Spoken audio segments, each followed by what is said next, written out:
For Unit 4, you have to start playing on the staff, and on page 36, they are going to show you what a staff looks like. So the staff is made up of 5 lines and 4 spaces. And you can write 2 different types of notes on a staff, line notes or space notes. Line notes have the line going through the middle of the note head, whereas space notes, you have the note head between the 2 lines on the space. Music can move in 3 directions on the staff.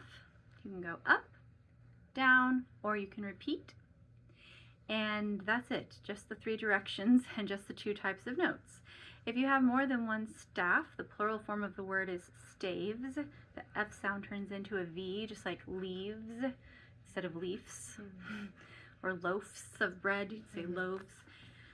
And the staff will, the lowest line is going to be the bottom, and the highest line will be the top.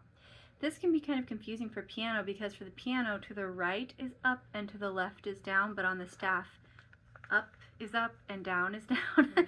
So really for piano, if you think of it facing this way, like this would make more sense, up and down, but that's not what we get to do. So there actually is a method out there from Russia where they start you on the staff like that, and then you flip after a while. But it's only for very young children. But anyway, so that is notes on the staff. And this is what the notes on the staff look like when they're repeating. You can repeat on a line or a space. And this is what notes look like when they're stepping down or stepping up. And the notes will always move from left to right on the staff, the same way that we read the English language. So do you have any questions about that? No questions, thank you. Yeah.